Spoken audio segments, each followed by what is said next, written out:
Kanalımdan herkese selamlar.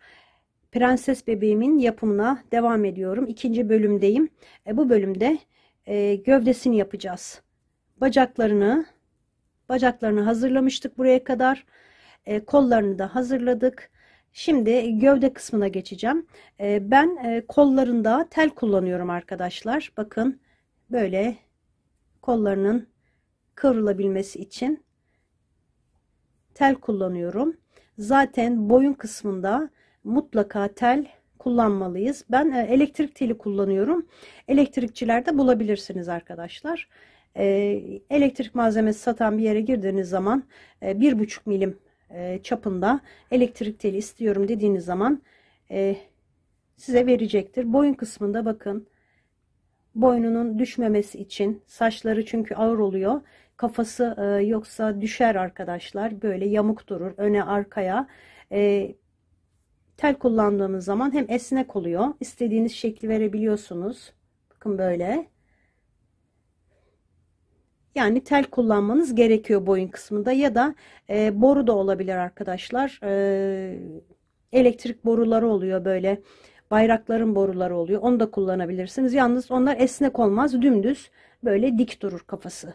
Sağa sola esneme şansı olmaz o zaman. Şimdi gövde yapımına başlayacağım.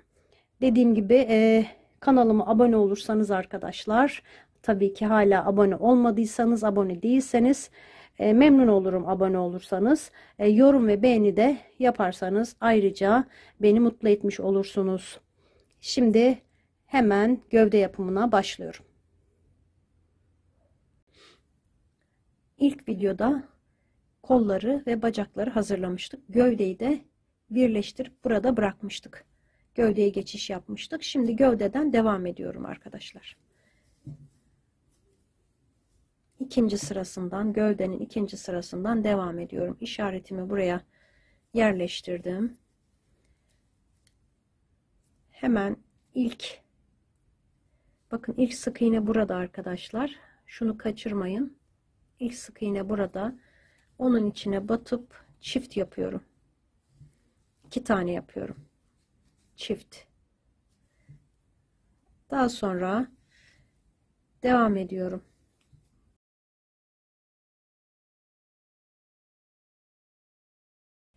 Şimdi böyle dümdüz buraya kadar 48 tane sık iğne öreceğim. Şuraya kadar, şurada 2 tane sık iğne kalıncaya kadar arkadaşlar. 3 tane sık iğne kalıncaya kadar. 48 tane sık iğne dümdüz örüp geliyorum. Şimdi 23 tane ördüm arkadaşlar. Şuradan şöyle ördüm. Burayı göstereyim. Bazı arkadaşlar bilemeyebiliyor. Buradan devam ediyoruz. Yani 23 ördüm. 24, 25. Ön taraftayım şu anda. Şuradan başladım. Bakın işaretimin olduğu yerden başladım. 23, 24, 25 ördüm. Devam ediyorum. 26,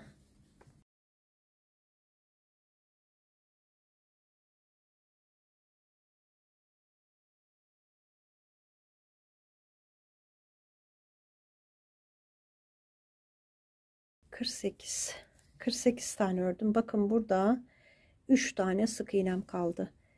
Çift yapıyorum. Hemen sıradakine çift yapıyorum. 2 tane sık iğnem kaldı.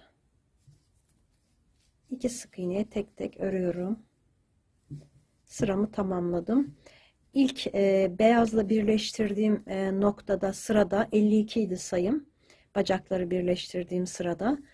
Şimdi 54 oldu. 2 tane arttırma yaptık. 54 oldu arkadaşlar. Bu şekilde. Şimdi 54 sık iğneyi 2 sıra öreceğim dümdüz. Böyle buradan başlayacağım. Böyle 1, 2 sıra daha örüp geleceğim. 2 sıra ördüm arkadaşlar 54 sık iğneyi.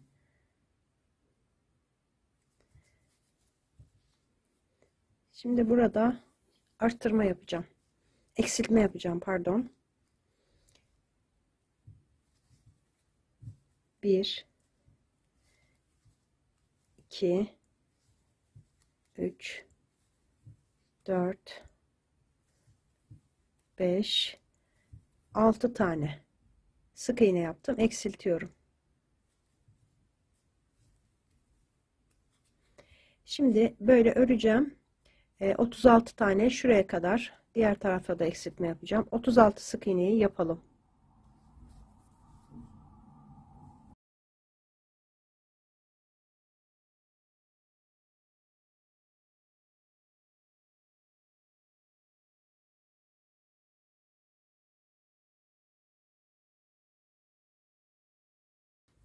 Otuz altı.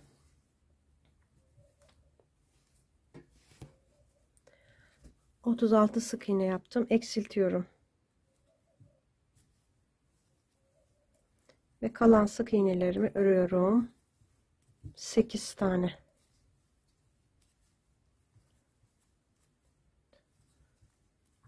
5 6 7 8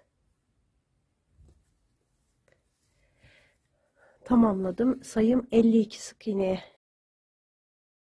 Şimdi 52 sık iğneyi de 2 sıra dümdüz öreceğim. 52 sık iğneyi hiçbir işlem yapmadan 2 sıra örüp geliyorum arkadaşlar. 2 sıra 52 sık iğne yaptım. Şimdi burada 5 tane örüyorum. 2 3 4 5 ördüm, eksiltiyorum.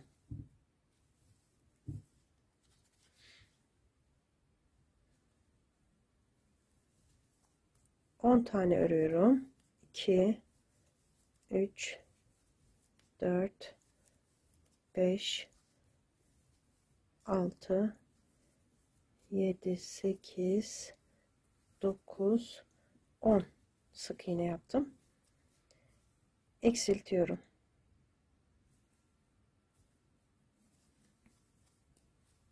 Şimdi örüyorum buradan.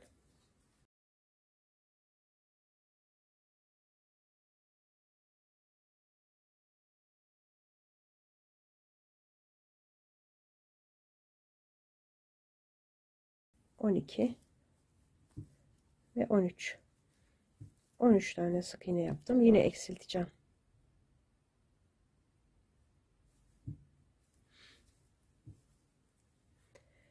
Tekrar burada 10 tane sık iğne yapıyorum.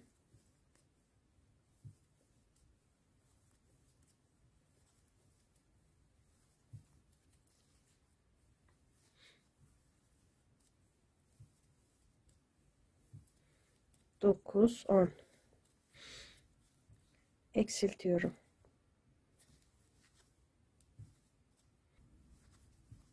Burada 6 tane sık iğnem var sıra sonuna kadar. 3 4 5 6.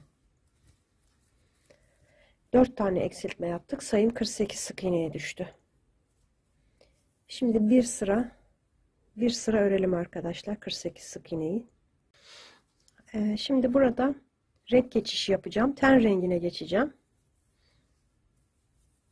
Ten rengi ipimi aldım. Şuradan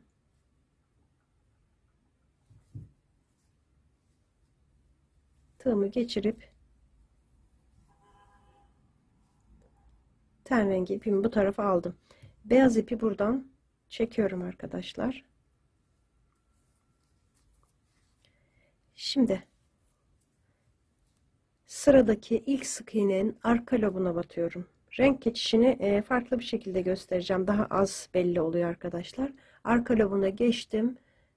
Kaydırma yaptım. İlmek kaydırma. Sonra aynı yere batıp bakın. İkinci öndeki halkayı da alarak aynı yere batarak sık iğnemi yaptım. Bu ipleri çekip beyaz ipi kesiyorum. Düğümleyeceğim.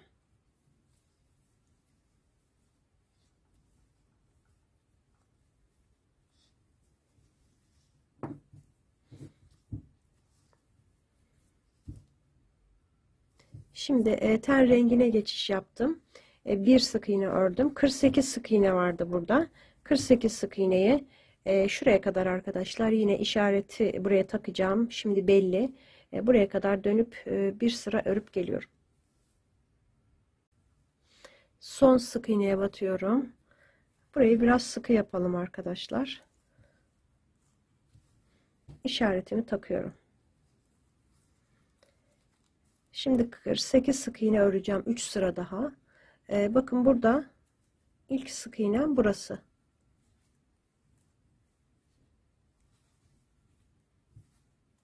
Buraya battım. Buradan başlayacağım. 48 sık iğne öreceğim yine. Toplam 3 sıra daha öreceğim. Ten rengiyle 48 sık iğne 4 sıra olmuş olacak. 3 sıra daha örüp geleceğim. 3 sıra ördüm arkadaşlar. Elyaf dolduruyorum. Şu bacaklarını şuralarına sıkı bir şekilde dolduralım.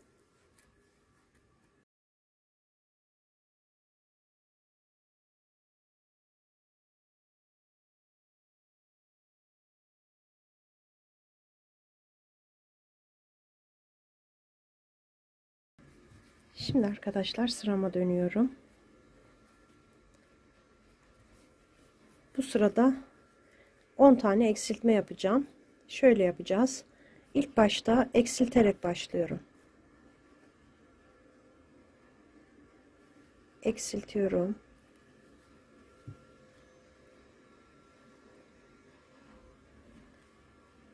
Üç sık iğne yapıyorum.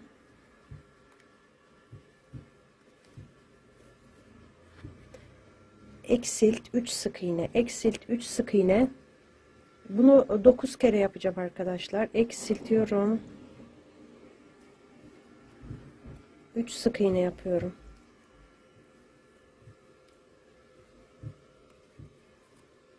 Eksiltiyorum. 3 sık iğne yapıyorum.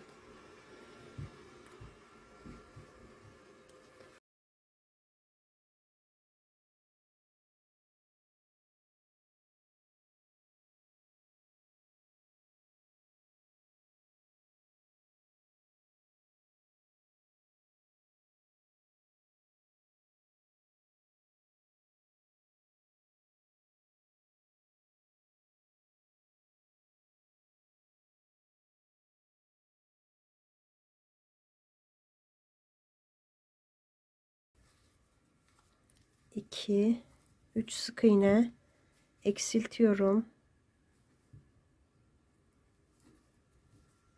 Burada bir tane sık iğnem kaldı.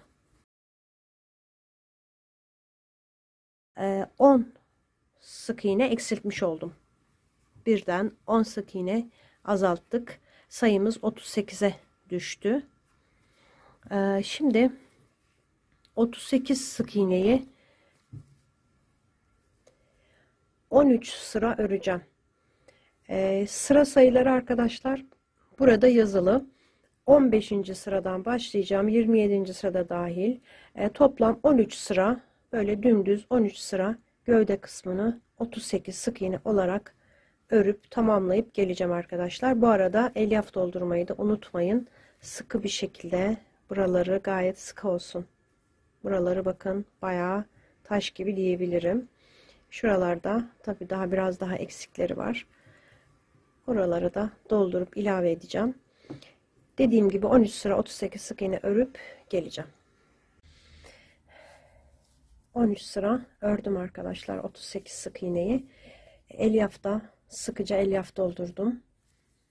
Şimdi bu aşamada kollarımızı ekleyeceğiz. Bakın parmaklar üste şöyle gelecek. Bu şekilde ekleyeceğiz. Şimdi buradan başlıyorum.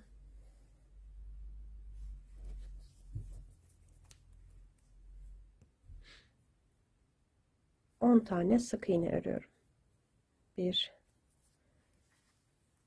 2 3 4 5 6 7 8 9, 10. 10 tane ördüm. Şimdi şu kolumu alıyorum arkadaşlar. Bakın parmak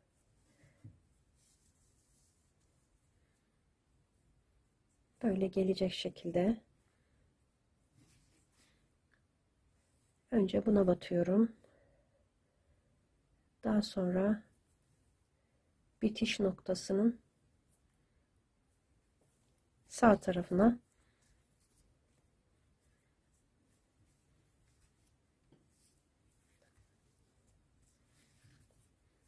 hem koldan hem gövdeden alarak önce kola battım. Daha sonra gövdeye batıyorum.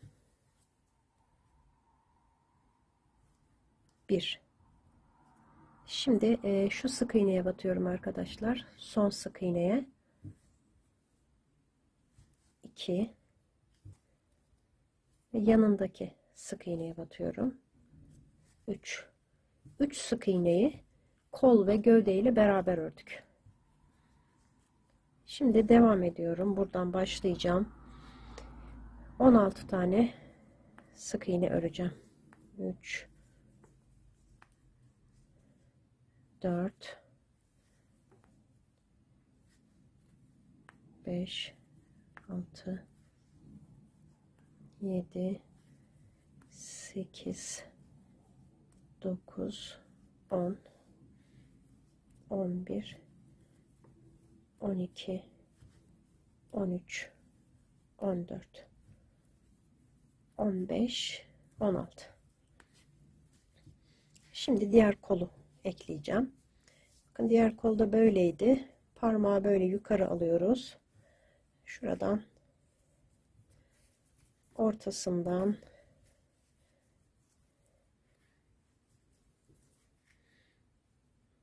şöyle ortasına doğru batıyorum. 3 sık iğne ortaya gelecek şekilde. 1 sırayla 3 sık iğne yapıyorum. Birleştirerek. 3. Sonra gövdeden devam ediyorum. 1 2 3 4 5 6 tane sık iğne ördüm. Sayım değişmedi arkadaşlar. 38 sık iğne yine. Şimdi 29. sıradayım. 8 tane örüyorum. 1 2 3 4 5 6 7 8 tane ördüm. Şimdi burada eksiltiyorum. Tam kola geçmeden önce eksilttim. Şimdi koldan devam ediyorum. Artık buradan gitmiyoruz arkadaşlar. Kolun etrafından öreceğim. 3 sık iğne ile birleştirmiştik. Batmadığımız sık iğneden başlıyoruz.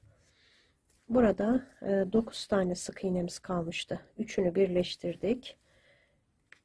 2 3 4 5 6 7 8 bir tane de burada var. 9 tane ördüm. Şimdi burada hemen sıradaki ön kısımdaki 2 sık iğneyi buradan arkadaşlar geçerken dikkat edin. Bakın bunlar batılmış. Buna batmışım. Hemen batılmayan 2 sık iğneyi alıp eksiltiyorum. 12 tane sık iğne öreceğim.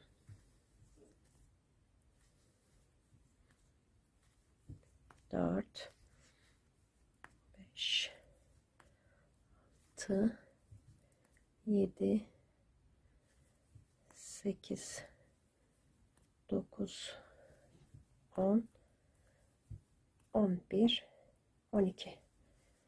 12 sık iğne yaptım. Buradan 2 ilmeği eksiltiyorum. Kola geçiyorum. Kolda yine 9 tane sık iğne öreceğim. 1,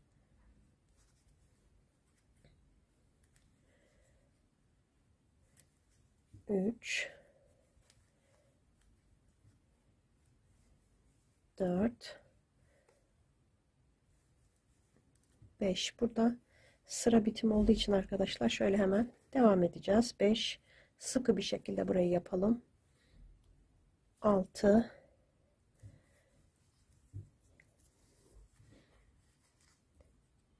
7, 8, 9. 9 tane koldan ördüm. Şimdi yine gövdeden eksiltiyorum. 2 tane birlikte aldım, eksilttim. 1, 2, 3, 4 tane sık iğne ördüm. Sayım 46 oldu arkadaşlar.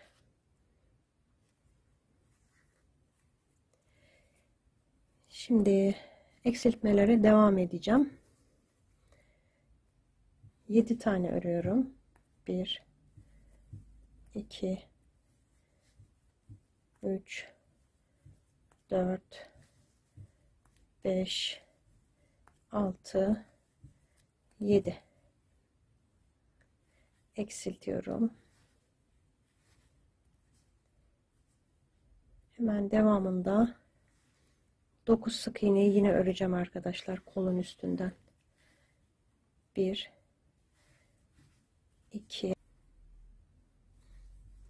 3, 4, 5, 6,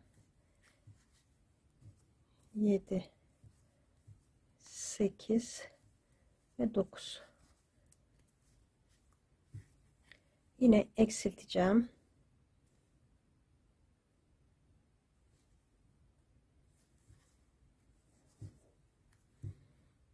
Buradan örüyorum. 1, 2, 3, 4, 5, 6, 7, 8, 9, 10. 10 tane ördüm. Şimdi sıradaki 2 sık iğneyi alıp eksilttim. Yine omuzdan, koldan 9 tane sık iğne örüyorum. 3, 4, 5, 6, 7, 8, 9.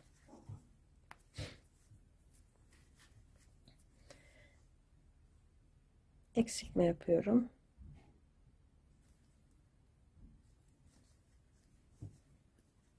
Üç tane sık iğne var burada.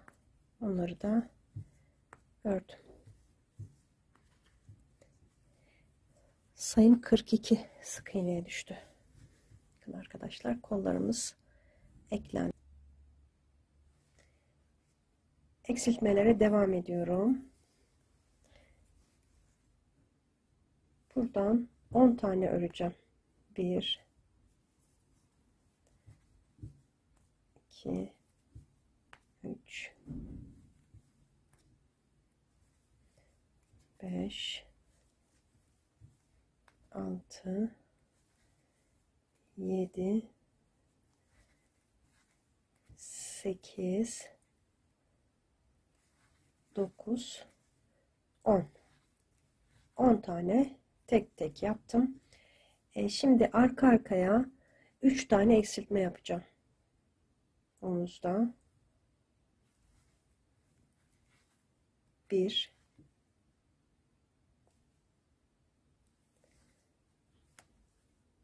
2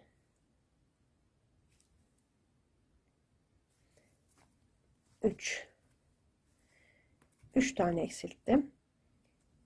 Şimdi ön taraftan 14 tane sık iğne öreceğim. Diğer omuza kadar.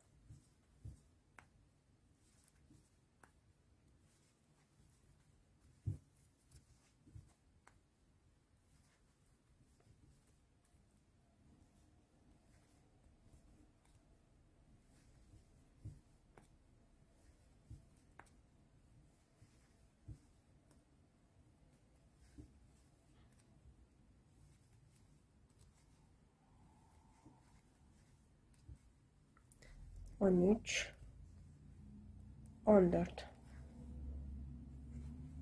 Yine 3 tane eksiltme yan yana yapacağım. 1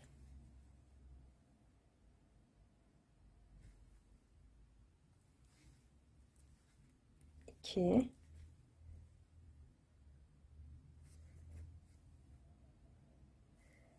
3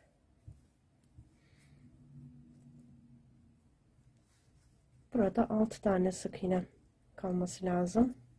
1 2 3 4 5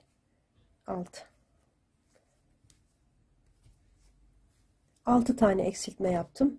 Sayım 36'ya düştü.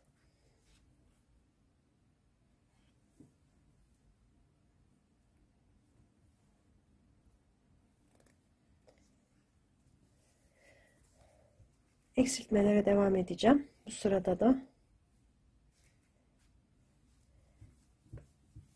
1 2 3 4 5 6 7 8 tane ördüm. Yine 3 tane peş peşe eksiltmemi yapacağım. 1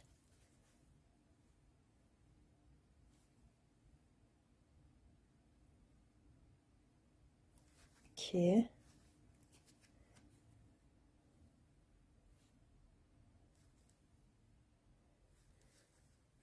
3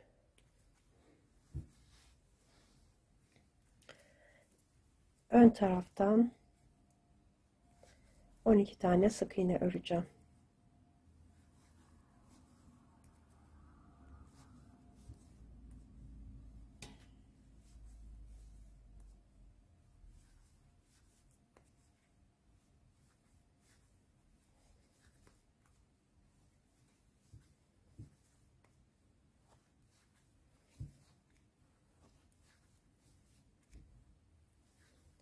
On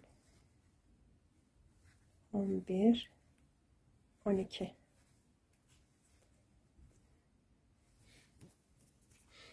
Yine 3 tane peş peşe eksiltelim omuzda. 1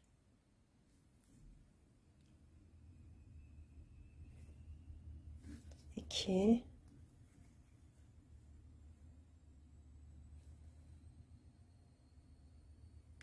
3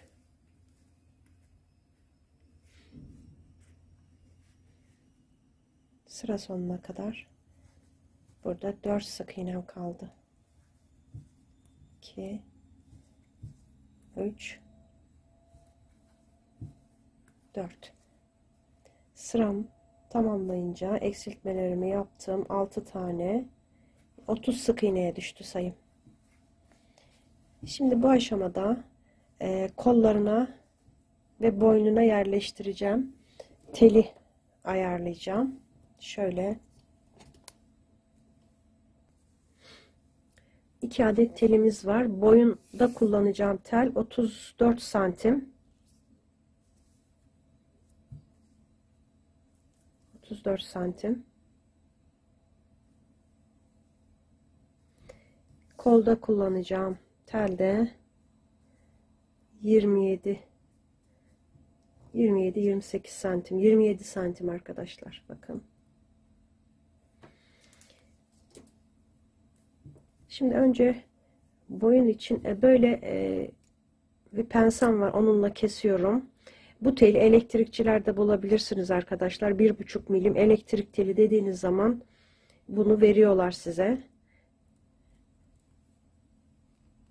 Şöyle.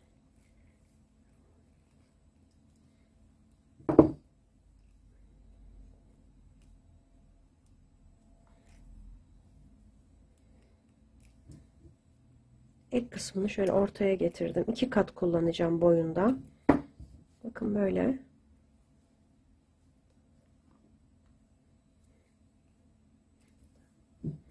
Kol içinde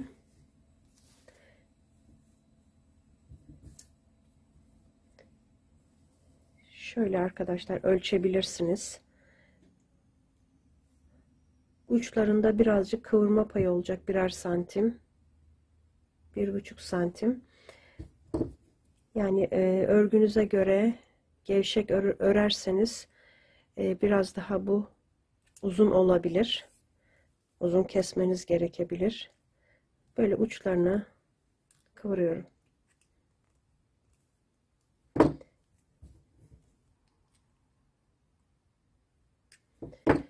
Şöyle ölçmenizde fayda var.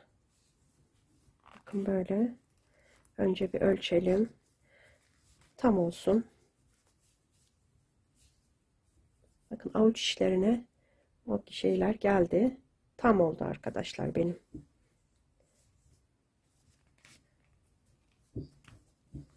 Şimdi bunları bu şekilde yapmayacağız. Biraz saracağız. Şöyle bir bantım var. Kağıt değil, bez, ince bir ıslak mendil gibi arkadaşlar, öyle bir maddeden yapılmış.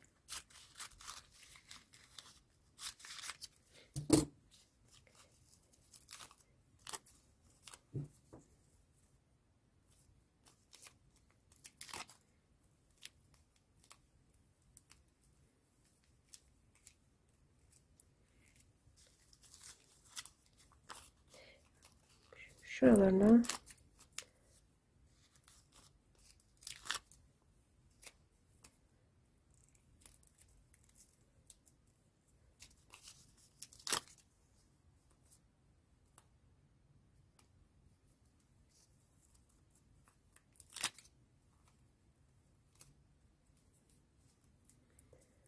ek yerlerine bantı yerleştirdikten sonra arkadaşlar şuraya kadar bakın şöyle saracağım. Biraz kalınlaştıracağım.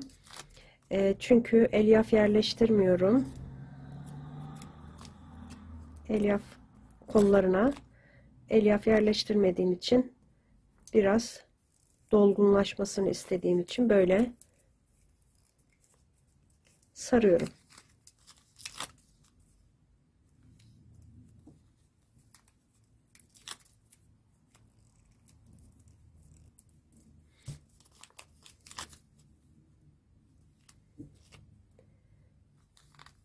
Bunu böyle uzun da kesebilirsiniz. Ondan sonra böyle döndürerek sarabilirsiniz arkadaşlar.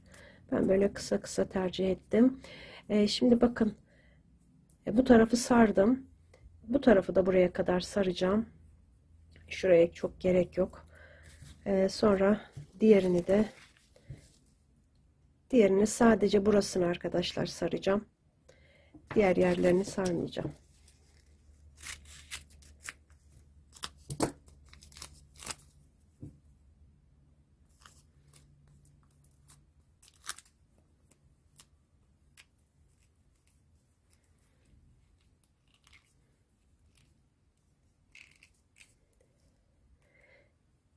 Bunu sarmama gerek kalmadı. Bunu da şöyle sarıp geliyorum arkadaşlar. Bunu böyle sardım arkadaşlar. Bu şekilde.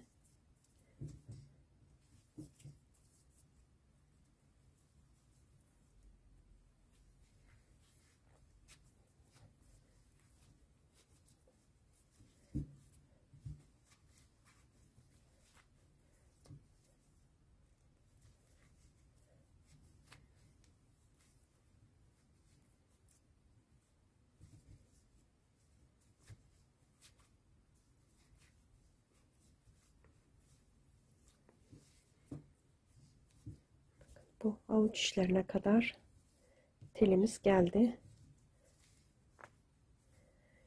Şimdi buradan biraz elyaf yerleştirelim.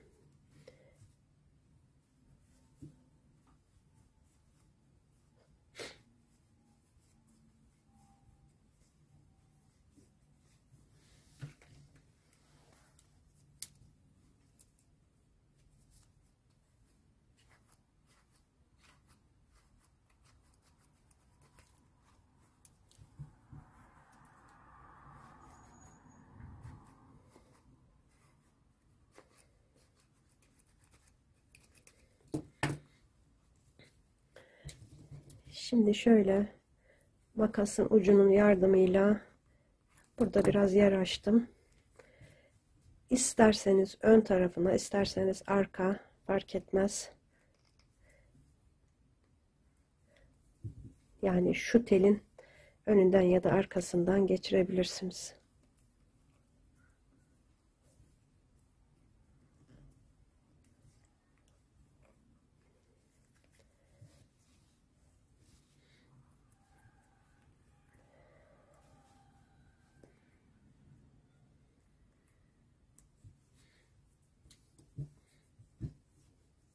Şimdi sırama dönüp devam edeceğim.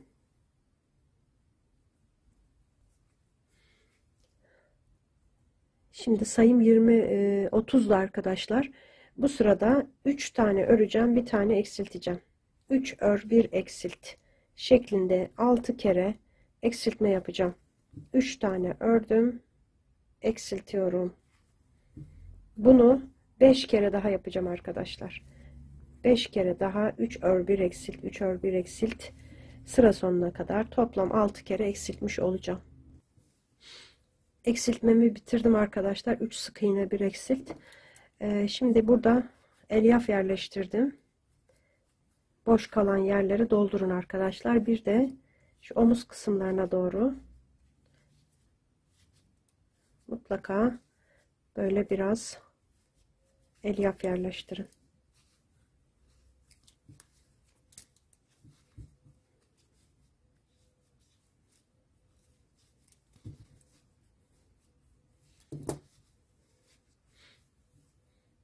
Şimdi devam edelim.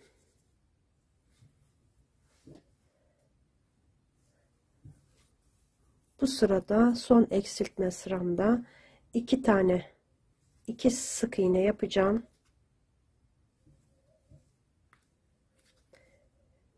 Bir tane eksilteceğim. 2 ör 1 eksilt şeklinde 6 kere yine eksiltmemi yapacağım. Ben boyundaki teli arkadaşlar arkaya yerleştirdim. Bakın koldaki telin arkasına yerleştirdim. Değiştirdim onu sonra. Daha iyi oldu öyle. Onu da söyleyeyim. Şimdi 2 sık iğne 1 eksilt 6 kere yapıp geleceğim. Eksiltmelerimi yaptım. Sayım 18 sık iğneye düştü arkadaşlar. Şimdi 5 sıra 18 sık iğneyi örüp geleceğim. 5 sıra örelim arkadaşlar. 5 sıra ördüm arkadaşlar 18 sık iğneyi. Burada işaretten sonra 4 sık iğne daha örmek istiyorum. Kafayı dikerken kafanın bitim noktasıyla burası tam denk gelsin diye arkadaşlar. 2 3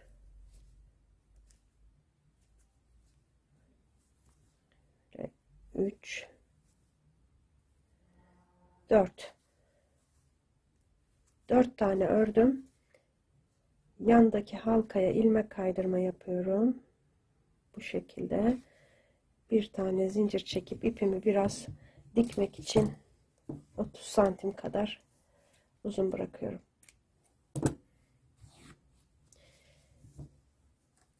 Şimdi boyunla illaki bir şeyler doldurmamız gerekiyor arkadaşlar. Ya bantla sarın burasını daha düzgün durması için burayı doldurmamız gerekiyor. Ben şöyle elyafla destekliyorum boyunu.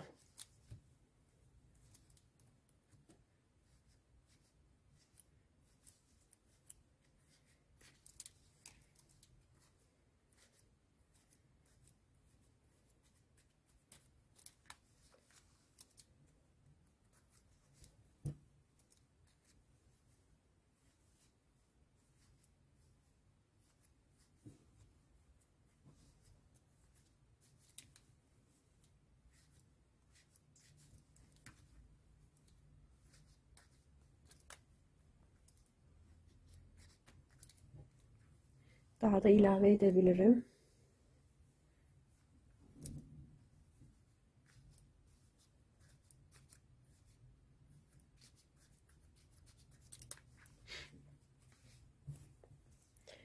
Bu şekilde arkadaşlar gövdemiz tamamlandı. Bu videonun da sonuna geldik. Bir dahaki bölümde görüşmek üzere. Hoşça kalın.